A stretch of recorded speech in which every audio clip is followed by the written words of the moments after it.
Hola, mi nombre es Lucero Ismatlagua López, soy estudiante de la maestría en Ingeniería Industrial en el Instituto Tecnológico de Orizaba y la siguiente presentación corresponde a la materia de análisis económico impartida por el maestro Jorge Luis Hernández Mortera. El tema a tratar será el costo promedio ponderado de capital. La estructura de la presentación es la siguiente. Primeramente tenemos una introducción, seguidamente se dan a conocer las características del WACC. Posteriormente se explica y desarrolla la fórmula del WACC, seguido de un caso práctico. Posteriormente se dan a conocer las conclusiones y finalmente se muestran las referencias que sustentan ese trabajo. Sin más preámbulo, comencemos. Como sabemos, para que nazca una empresa o todo proyecto de inversión, se requiere de capital. En este sentido, este puede ser obtenido por financiamiento propio, que es proveniente del capital aportado por los accionistas, que se deduce en acciones, etc., y que forman el patrimonio, llamado equity en inglés. Este capital que es aportado por los accionistas es con objetivo de recibir rendimiento en determinado tiempo.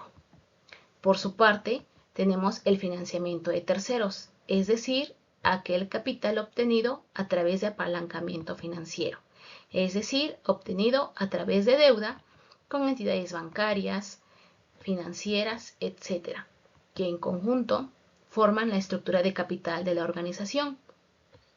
Esta estructura de capital se refiere a los elementos que conforman el lado derecho del estado de situación financiera de una organización, es decir, de su capital que le permite estar en funcionamiento.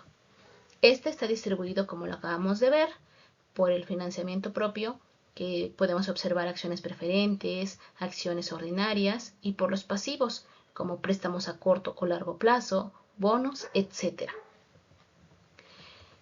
Como es evidente, cada uno de estos financiamientos genera un costo, ya que los accionistas esperan rendimientos por su capital aportado.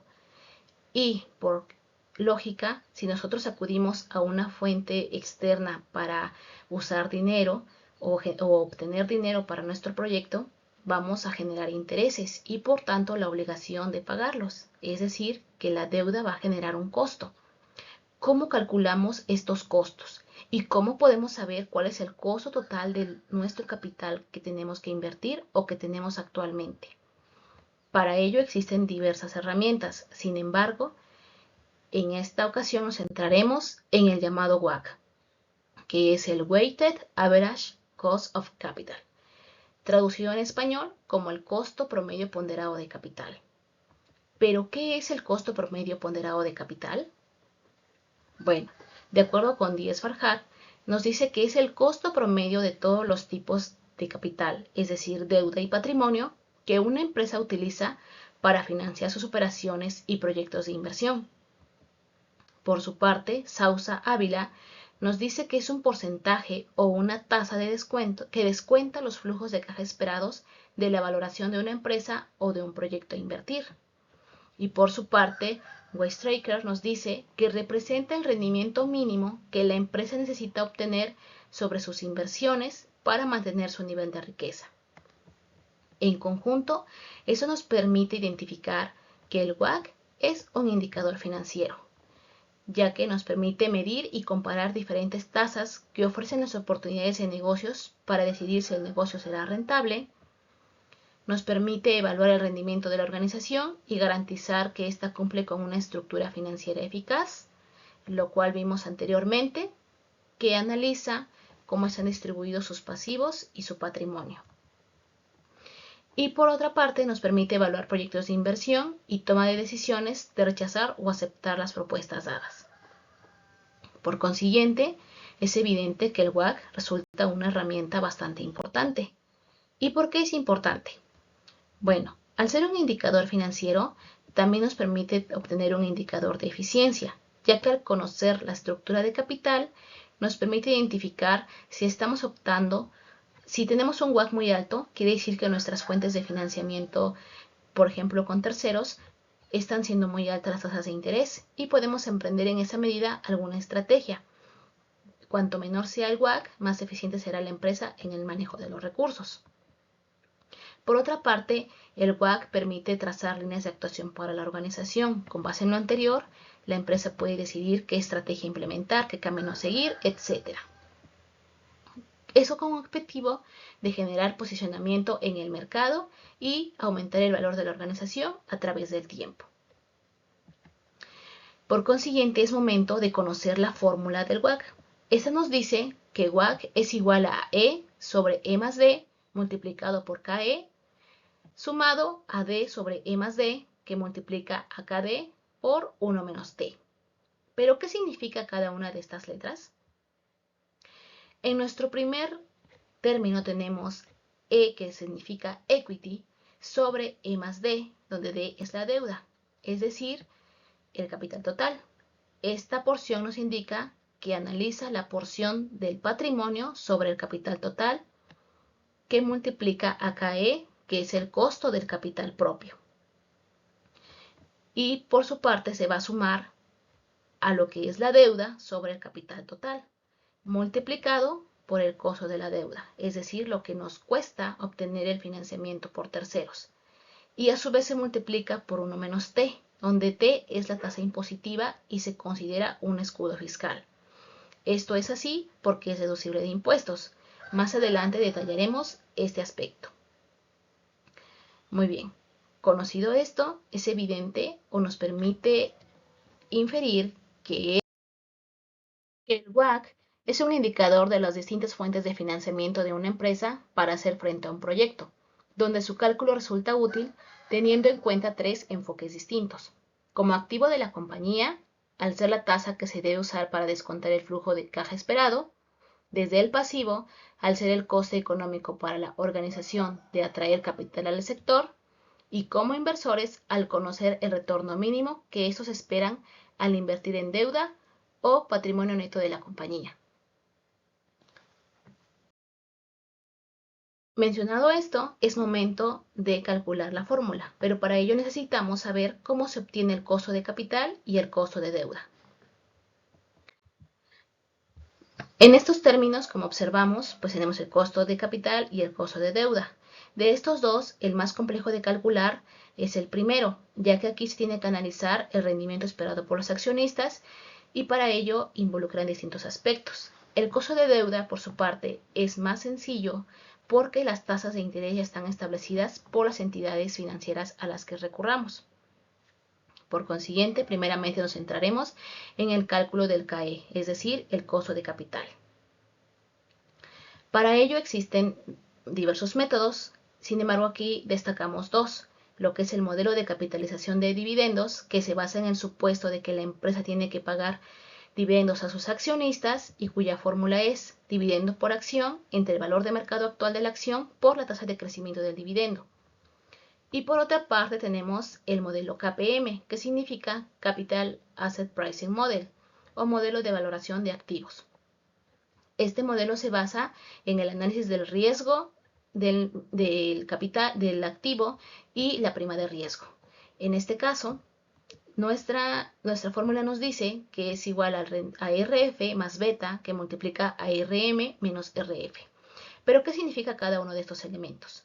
Vamos a detallarlo más adelante, dado que para el ejercicio práctico ocuparemos el método KPM para tener el costo de capital, es importante detallarlo.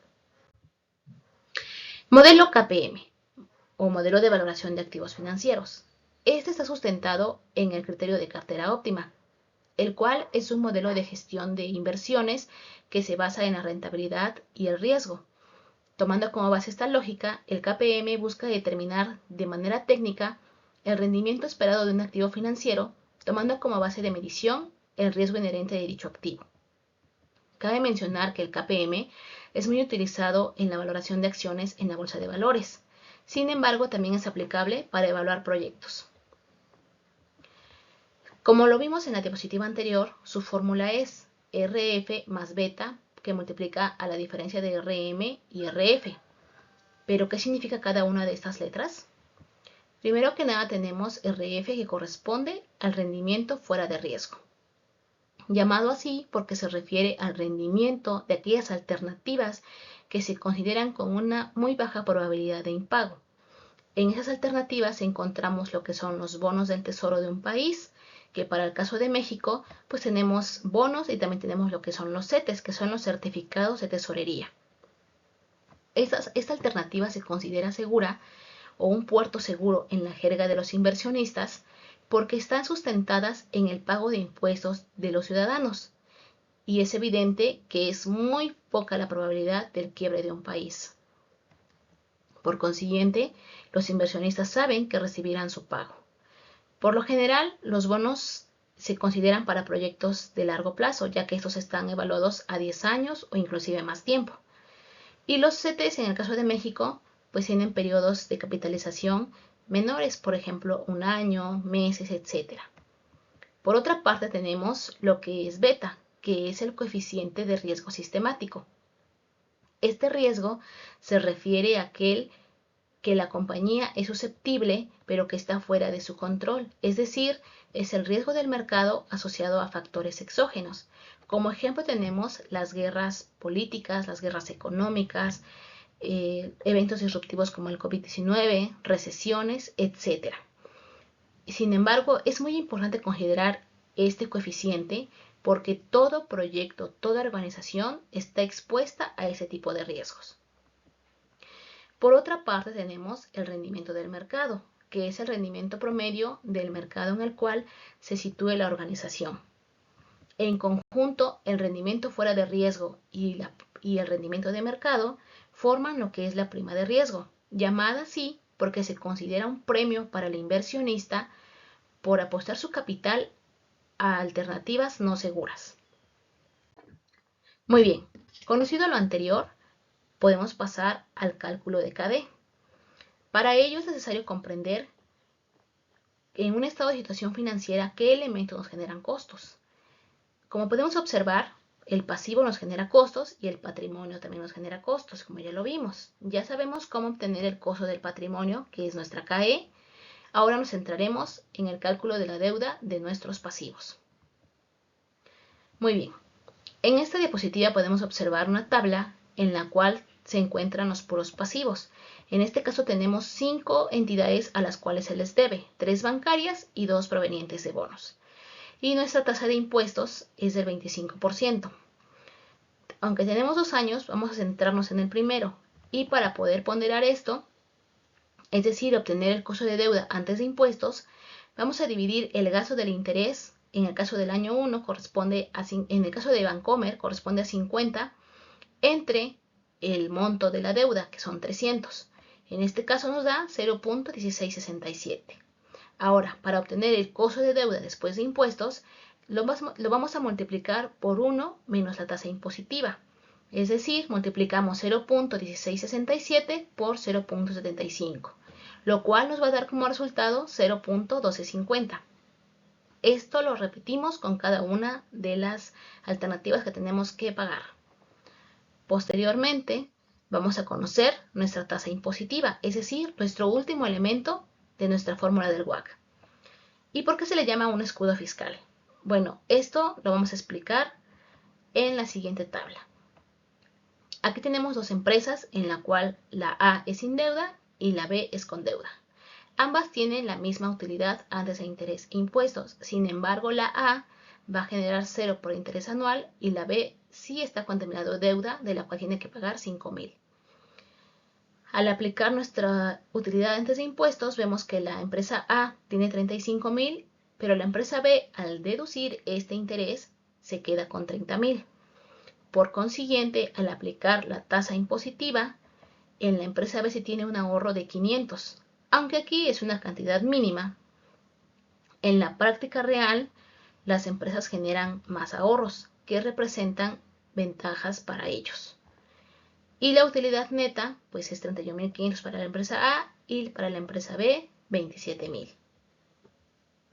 Conocidos los elementos de nuestra fórmula, ya sabemos cómo calcular nuestro costo de capital, KE, nuestro costo de deuda, KD, y sabemos a qué se refiere la tasa impositiva. Podemos proseguir a un ejemplo para aplicar todo lo aprendido. Para ello, supongamos un proyecto de inversión en la industria del acero. Se nos ofrece la siguiente información.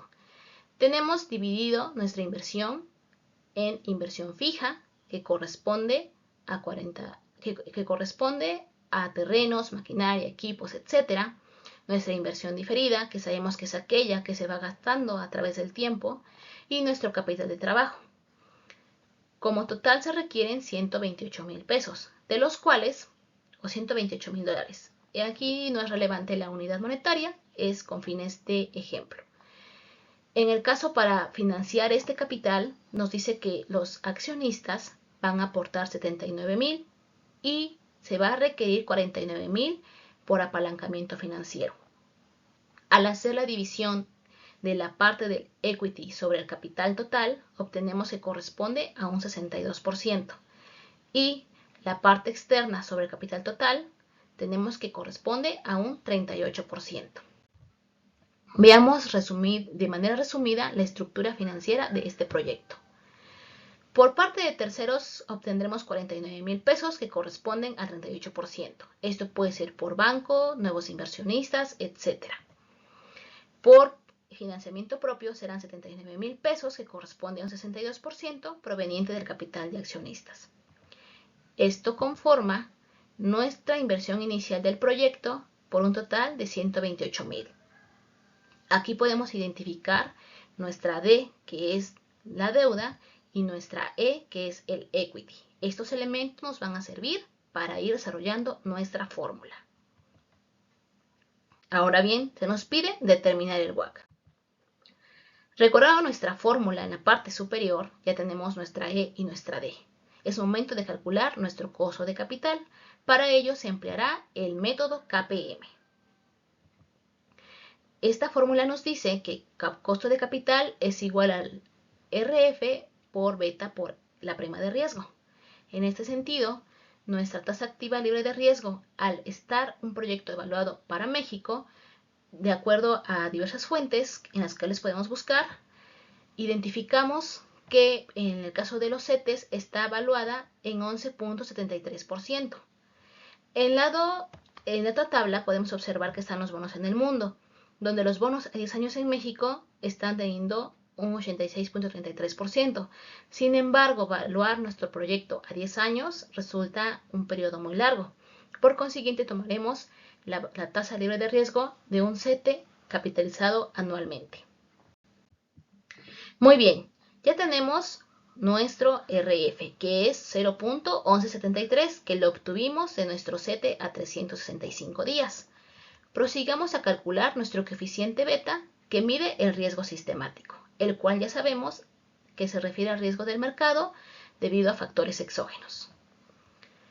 Muy bien, para el cálculo de beta existen dos alternativas. Una de ellas puede ser realizando un análisis de regresión, donde se utiliza la siguiente fórmula, que es covarianza, donde RM es el rendimiento o rentabilidad del mercado de empresas que pertenecen al mismo sector industrial o totalidad de sectores, y RA corresponde a la rentabilidad del activo, en este caso del proyecto de inversión, y se refiere a la tasa con que la empresa remunera el capital empleado.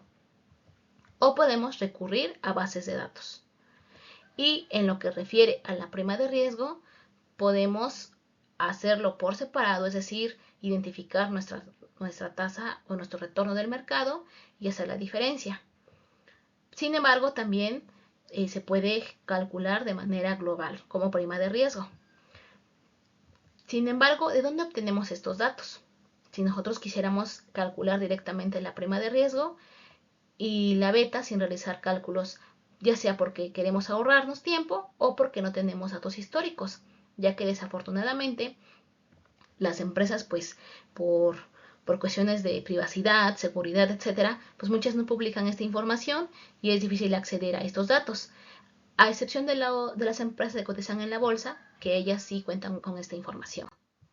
Pues para ello tenemos las tablas de Damodaran, que estas son autoría del profesor Damodaran, un profesor de Nueva York, que se dio la tarea de recopilar esta información y generalmente las actualiza. En este link podemos acceder a la página, en la cual se nos mostrará la siguiente pantalla. Como vemos, en la parte inferior tenemos Risk Premium for Other Markets, que se refiere a las primas de riesgo. y las betas apalancadas y desapalancadas de la industria. Si accedemos a estos archivos, vamos a poder obtener los siguientes datos. Para el caso de la prima de riesgo, observamos que en esa base de datos buscamos a nuestro país, que es México, y la prima de riesgo corresponde al 7.89%. Y en el caso de la base de datos que nos permite obtener las betas, vemos que hay diferentes columnas. En la primera podemos observar el sector industrial evaluado, el número de empresas evaluadas seguidamente, el beta apalancado, el ratio sobre el cual está evaluado, es decir, el porcentaje de deuda sobre capital propio, y la beta desapalancada. A primera instancia, pues buscamos nuestro sector, que es el acero, y nuestra beta apalancada dice que es el 1.23%. Si nosotros nos fuéramos solamente con esta consideración, estaríamos cayendo en un error, porque si analizamos la siguiente columna, nos dice que está evaluada en una deuda sobre el equity del 47.33%. Y si recordamos, nosotros estamos trabajando con un 38%. Por consiguiente, de acuerdo con Damodaran, elegimos la beta desapalancada, que corresponde a 0.91, y ahora tenemos que apalancarla con el porcentaje de deuda que nosotros estamos manejando en el proyecto, que es del 38%. Veamos cómo apalancar beta. Bueno, la fórmula para apalancar beta nos dice que beta apalancada es igual a beta desapalancada, que multiplica a 1 más la diferencia de 1 menos t, que ya sabemos que t es la tasa impositiva y que esto representa nuestro escudo fiscal, y que a su vez va a multiplicar a d sobre e. Cabe mencionar que t es la tasa fiscal, como ya se mencionó, e los recursos propios sobre el total de los recursos financiados, es decir, nuestro equity, y d los recursos terceros, es decir, nuestra deuda. Para nuestro caso, nuestra beta apalancada que obtuvimos de la tabla anterior es de 0.91, nuestra D es de 49.000, nuestra E es de 79.000 y la tasa impositiva en México corresponde al 0.30%. Este dato se obtuvo de la tarifa del ISR mensual en México. Para el monto que estamos manejando de deuda, aplica un 30%.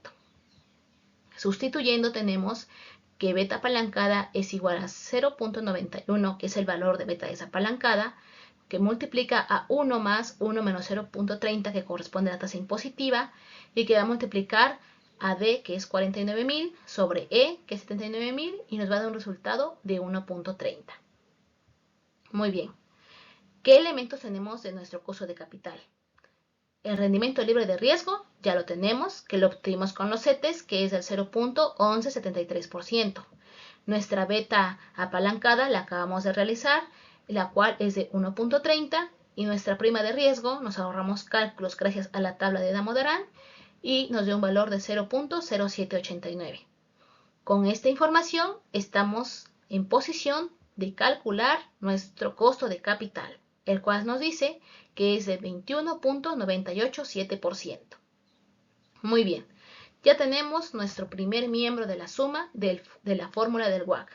Ahora nos vamos a la parte de la deuda.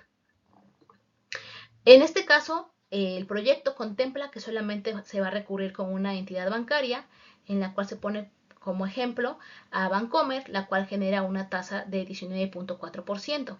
Aquí se va a considerar como CADE bruta porque aún no se le aplican los impuestos. Esto es, en este caso, que es una sola alternativa. En un ejemplo que mostramos al final, se va a mostrar qué se hace cuando se recurre a diferentes opciones.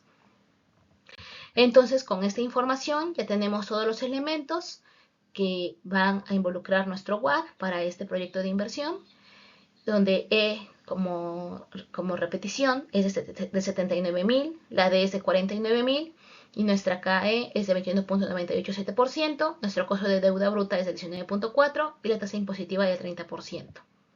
Sustituyendo, tenemos que WACC es igual a el equity, que corresponde a 79.000, sobre el equity más la deuda, 79.000 más 49.000, que va a multiplicar al costo de capital, que es del 0.2187. Esto se va a sumar con la multiplicación de la deuda, que es de 49.000, sobre el equity de 79.000 más deuda de 49.000 por el costo de deuda, que es de 0.194, y que a su vez va a multiplicar a 1 menos la tasa de interés, sustituyendo tenemos que es del 18.69%. ¿Y cómo interpretamos este resultado? Esto nos indica que invertir 128.000 en el proyecto costaría un 18.69%. Es decir, en términos de rentabilidad, para que exista generación de valor en la empresa, los activos deben producir una rentabilidad superior al 18.69%. De lo contrario, si al evaluar el proyecto nos da una rentabilidad menor al 18.69%, significaría que el negocio no es rentable, ya que la utilidad obtenida no sería suficiente para pagar el costo de capital. Es decir, que la empresa no sería capaz de pagar sus obligaciones contraídas con los accionistas y con sus prestamistas. Ahora bien, ¿qué relación hay entre WACC y TIR? Una de las desventajas del WACC es que es un promedio ponderado, sin embargo no es una estimación exacta, por lo cual es una herramienta de apoyo y debe de combinarse con otras herramientas de análisis financiero. En este caso, la tasa interna de retorno, la cual es la tasa de interés o de rentabilidad que ofrece una inversión, representa el porcentaje de beneficio o pérdida que conlleva cualquier inversión. Entonces, si nosotros calculamos la TIR del proyecto que se pretende en la industria del acero y nos da que es mayor al WACC, nos indica que se puede invertir en el proyecto. En caso contrario, si la TIR fuera menor al WACC, no se debe de invertir en el proyecto, basado en lo que explicamos anteriormente, que no permitiría a la empresa cumplir con sus obligaciones. Ahora bien, en este ejemplo adicional podemos observar que nos dan el costo de capital ya calculado. Aquí nos dicen cuál es la tasa libre de riesgo, la rentabilidad del mercado, prima por riesgo, la beta apalancada y finalmente el costo del patrimonio. Aquí se omite este cálculo porque ya pudimos apreciar en el ejemplo desarrollado una de las maneras en que se puede calcular este. Por consiguiente, nos centraremos en explicar otra manera de calcular el costo de deuda cuando tenemos diferentes alternativas a las cuales le debemos. Retomando la tabla de la diapositiva anterior, vemos aquí que tenemos 3 bancos y 2 bonos. Lo que hacemos primeramente, o lo que ya habíamos visto en el cálculo de la deuda después de impuestos, este porcentaje lo vamos a llevar al costo en la tabla superior y ahora vamos a tomar como valor el del segundo año, ya que esto ya ocurrió en el primer año, ahora vamos a valorar el segundo y colocamos nuestro costo de patrimonio y el importe que corresponde, que es 5.146 y nos da un total de capital total de 13.346. Al aplicar la fórmula observamos que para obtener la ponderación hacemos la división de 600, es decir, el monto de la deuda sobre el capital total, que nos va a dar 0.0450. Y esto a su vez lo vamos a multiplicar por el costo de deuda y nos va a dar un resultado de 0.0056. Si analizamos, está realizando lo mismo que hicimos en nuestra fórmula, pero por cada alternativa. Y después finalmente lo que se hace es una suma, lo cual nos indica que el costo de financiamiento de los activos de la empresa es del 9.53%. Y las conclusiones a las que se llegarían serían las mismas que en el ejemplo anterior, que necesitamos un rendimiento mayor al 9.53 para generar rentabilidad. Y si se obtiene una TIR de cierto proyecto o de algo inferior a 9.53, se debe rechazar el proyecto. Con base en todo esto, analicemos las conclusiones a las que hemos llegado. El WACC es una herramienta de apoyo para la toma de decisiones de inversión. Nos permite hacer un análisis objetivo de la estructura financiera y obtención de un punto de referencia del rendimiento mínimo de una organización, como vimos en los ejemplos anteriores. Por otra parte, el WACC permite determinar el costo de la inversión independientemente de las fuentes de financiación, ya que, como vimos, se basa en el análisis de las tasas de costo, sin importar qué entidad hayas recurrido. Sin embargo, una de sus limitantes es suponer que la estructura de capital se mantiene constante y no contempla la posibilidad de que en el futuro la empresa reduzca o aumente su nivel de endeudamiento. Por consiguiente, se puede inferir que no existe un método perfecto para evaluar proyectos de inversión, sino que se recomienda una combinación de ellos, como el WACC, el valor presente neto y la TIR, para obtener la mejor estimación posible. Finalmente, pues mostramos nuestras referencias empleadas, donde se ocuparon referencias bibliográficas, recursos visuales y sitios web, a los cuales ustedes pueden acceder para emplear su conocimiento. Y sin más que añadir, les agradezco mucho la atención prestada.